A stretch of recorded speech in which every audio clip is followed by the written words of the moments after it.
어휘력, 관성만큼 줄고 관심만큼 는다. 어휘력은 관심에서 출발한다. 사물과 대상을 있는 그대로 순수하게 보지 못하고 있었다. 남의 눈으로 보고 있었다. 말과 글의 관성에 갇혀 누르면 나오는 자판기처럼 타성적으로 표현하고 있었다. 관성이나 타성은 건성이나 비슷한 말이다. 내가 생각하는 반대말은 관심이다. 나는 사람이 제일 가지기 힘든 것이 관심이라 여긴다. 강박할 때는 온통 자기만으로 가득 차 깃털 한 개조차 꽂을 데 없는 것이 마음이다. 그 안에 다른 무엇을 들이는 게 쉽겠는가. 대수롭지 않은 주변과 일상이라면 더욱 대면대면하다. 옆에 있어도 옆에 없고 봐도 본 게 아니며 들어도 들은 적이 없다. 우리는 관심이 없어 관성적으로 보고 듣고 타성적으로 쓰고 말한다. 그러나 클로드 모네의 인성주의는 누가 뭐래도 여기에서 시작되었다. 낙엽, 자갈돌, 빗줄기, 그것들의 미세한 색조와 뭐라 표현하기 어려운 형상을 식별하게 될 때 나는 신비와 환희에 가득 찬 기쁨을 맛본다. 그리고 여태까지 한 번도 사물을 제대로 본 적이 없음을 깨닫는다. 한 번도. 여기에서 한 번도 사물을 제대로 본 적 없음을 한마디로 바꾸면 무관심이다. 관성, 타성, 건성이다. 그가 드디어 그것들에서 탈출했을 때 인상주의는 시작된다. 빌려온 남의 눈이 아니라 내 눈으로 대상과 사물을 바라볼 수 있을 때 우리는 신비와 환희에 가득 찬 기쁨을 맛보며 오롯이 표현하고 싶은 욕구를 느낀다. 표현 욕구는 인간의 본능이다. 동시에 깨달을 것이다. 자신의 어휘력이 얼마나 부족한지 어떻게든 표현하고 싶어 아름답다, 놀랍다, 멋지다, 좋다 등 알고 있는 찬탄의 어휘를 모조리 동원해도 입안이 빈 동굴처럼 허전하다. 그리하여 압도적인 풍경 앞에선 아마추어 사진작가가 카메라를 내려놓고 마는 것처럼 기껏 이런 말밖에 못하는 것이다. 말로 다 표현할 수 없어. 지상 최고의 찬탄인 양.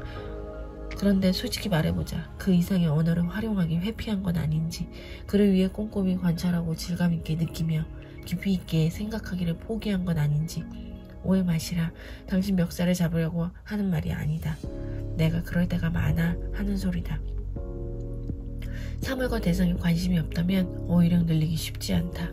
어휘력을 늘려봐야 어디다 쓰겠는가, 왜 관심이 없을까라고 묻는다면 이것만 가지고도 담론이 될 수 있으나 현재의 한국인에게 가장 큰 원인은 역시 피로다. 낙오되지 않으려고 공부나 일에 쏟아부어야 하는 시간이 지나치게 많고, 한국 사회 특유의 가족이나 동료를 비롯한 남들 시선을 신경 쓰고 비위 맞춰야 하는 감정 노동에서 오는 피로가 만만치 않다. 격가지 서술을 줄이는 맞춤 낱말. 맞춤한 낱말을 몰라 격가지 문장으로 서술하는 경우가 적지 않다. 이런 번거로움을 줄일 수 있는 어휘를 소개하고 싶다.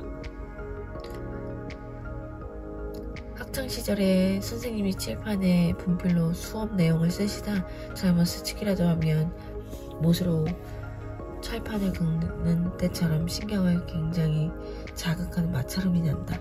이런 따위의 소리를 자그럽다라고 한다. 날카로운 소리가 신경을 자극한다는 뜻인데, 몰라서 친구들하고 선생님이 분필로 칠판 긁는 소리 너무 싫어라고 풀어 말했었다.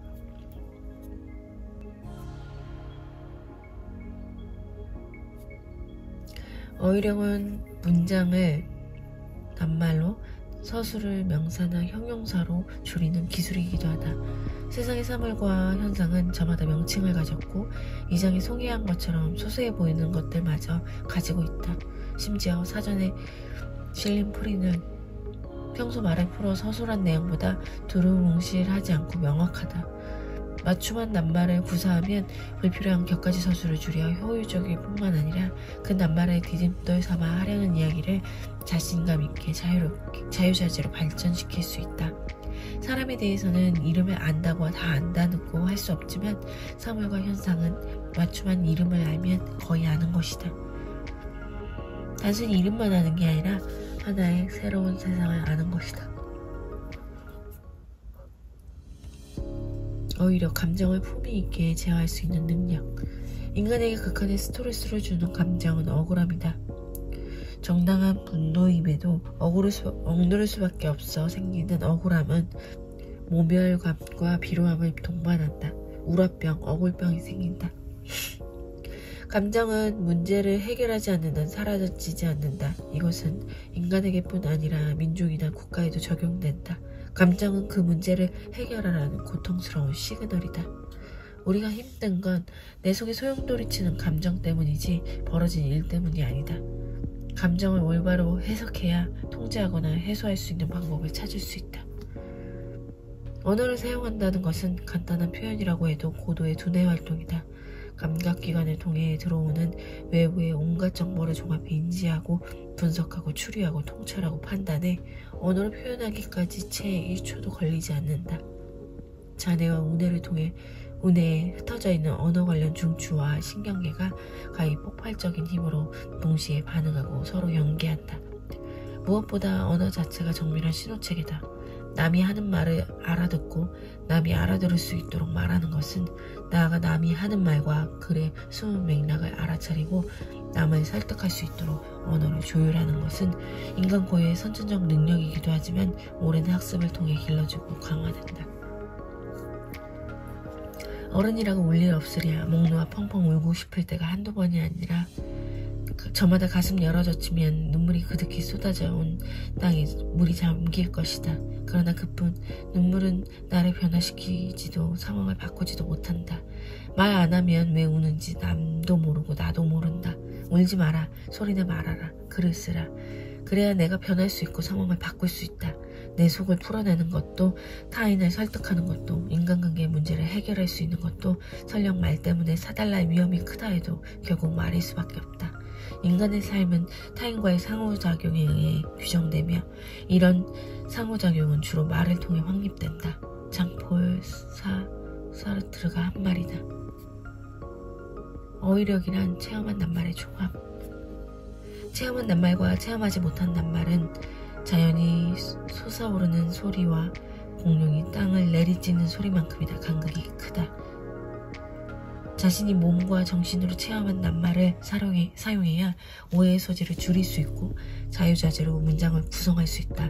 가끔 멋부리고 싶어서 체험하지 못한 낱말을 쓸 때가 있는데 여지없이 체하거나 탈라서 뱉어내야 한다. 체험한 낱말의 개수가 살아온 나날만큼 늘 수 있길 바란다.